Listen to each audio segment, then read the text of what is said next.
السلام علیکم۔ اسلام کے فلسفہ قربانی کی 7ویں قسط کے ساتھ حاضر ہیں۔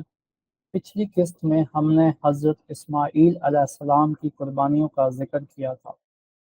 اس قسط میں حضرت سارہ علیہ السلام کی قربانیوں کا ذکر کریں گے۔ اسلام میں جہاں مردوں کی قربانیاں ہیں، وہیں خواتین کی قربانیوں کے بغیر یہ کہانی مکمل نہیں ہو سکتی۔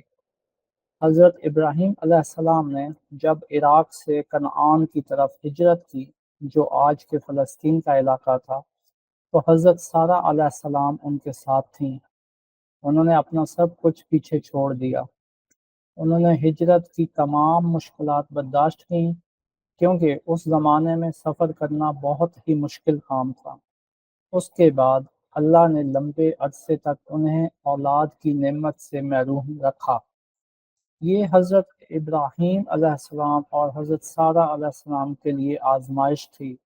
اللہ اپنے نیک بندوں کو کیسی کیسی آزمائشوں میں ڈالتا ہے اور ان کا امتحان لیتا ہے۔ اس دوران انہوں نے لوگوں کی کیسی کیسی باتوں کا مقابلہ کیا ہوگا، یہ بے اولاد جوڑوں سے بہتر کوئی نہیں سمجھ سکتا۔ پھر جب حضرت سارہ کو کوئی امید نہ رہی، تو نہ جانے کس طرح سے دل پر پتھر رکھ کر انہوں نے حضرت ابراہیم علیہ السلام کو حضرت ہاجرہ علیہ السلام سے شادی کرنے کے لیے قائل کیا ہوگا، جبکہ حضرت ہاجرہ ان کی کنیز تھیں۔ پھر اللہ نے حضرت ہاجرہ کو حضرت اسماعیل علیہ السلام کی صورت میں بیٹا دے کر حضرت سارہ کو مزید امتحان میں ڈالا۔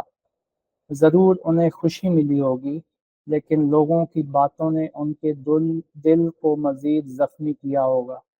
آخر رشک اور حسد کے جذبات ان کے دل میں شیطان نے پیدا کر دیے، اور انہوں نے حضرت اسماعیل اور حضرت ہاجرہ کو کہیں اور بھیجنے کے لیے کہا۔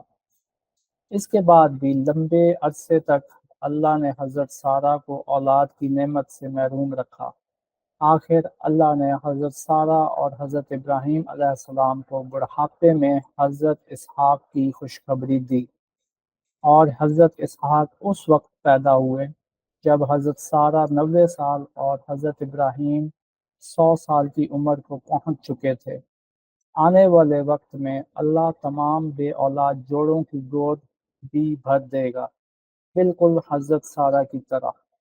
بڑھاپے میں ہی حضرت سارہ نے حضرت اسحاق کو پالا، جو کہ ایک اور آزمائش تھی۔ اس واقعے سے ہم کیا سبق سیکھ سکتے ہیں؟ زیادہ تر یہ سبق خواتین کے لیے ہیں، کیونکہ اللہ نے حضرت سارہ کو خواتین کے لیے ایک مثال بنا کر پیش کیا ہے۔ پہلا سبق تو یہ ملتا ہے کہ شوہر جس حال میں رکھے اس پر صبر کریں، اس پر بھروسہ کریں، اس کی دلجوئی کریں، ہر مشکل میں اس کا ساتھ دیں۔ آپ کو کیا معلوم، اللہ آپ کو حضرت سارہ کی طرح کیسے کیسے انعامات سے نواز دے گا۔ ایک سبق یہ بھی ہے کہ اگر آپ بے اولاد ہیں تو اللہ کی رضا سمجھ کر اس میں راضی رہیں۔ آپ کو کیا معلوم، اللہ نے آپ کو کسی آزمائش سے بچا کر رکھا ہو، ایسی اولاد جو نافرمان ہو اور اللہ کے راستے پر نہ چلنے والی ہو، اس سے بے اولاد رہنا زیادہ بہتر ہے۔ بے شک اللہ سب سے بہتر جاننے والا ہے۔ ایک سبق یہ بھی ہے کہ جو خواتین بے اولاد ہوں، اللہ کی رضا کے لیے آپ اپنے شوہر کو دوسری شادی کی اجازت دے دیں، جیسے حضرت سارہ نے خود حضرت ابراہیم علیہ السلام کی شادی کروائی، اور پھر اسی قربانی کے بدلے میں اللہ نے انہیں بڑھاپے میں بھی اولاد سے نواز دیا۔ بے شک اللہ کسی کی قربانی کو ضائع نہیں کرتا۔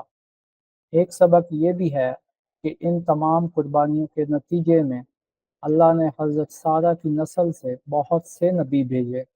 بے شک اللہ اپنے نیک بندوں کی قربانیوں کو ضائع نہیں کرتا، انہیں نہ صحیح ان کی آنے والی نسلوں کو ضرور انعام عطا کرتا ہے۔ ایک سبق یہ بھی ہے کہ عورت میں رشک اور حسد اللہ نے رکھے ہیں۔ اللہ بے شک اپنے نیک بندوں کو آزمائش میں ڈالتا ہے تاکہ ان کا امتحان لے۔ بے شک شیطان انسان کا کھلا دشمن ہے۔ گو کہ قرآن کے ہر واقعے میں ان گنت سبق موجود ہیں، لیکن ہم صرف چند ایک ہی بیان کر سکتے ہیں۔ ہم سب کو خود غور و فکر کرنا چاہیے۔ اس کے ساتھ ہی آج کی قسط اختتام کو پہنچی۔ اللہ ہمیں اللہ کی حکمتوں کو سمجھنے کی توفیق عطا فرمائے۔ اس قسط کے لیے اتنا ہی، آپ سے اگلی قسط میں بات ہوگی۔ اللہ ہماری کمی کوتاہی کو معاف کرے۔ اللہ حافظ۔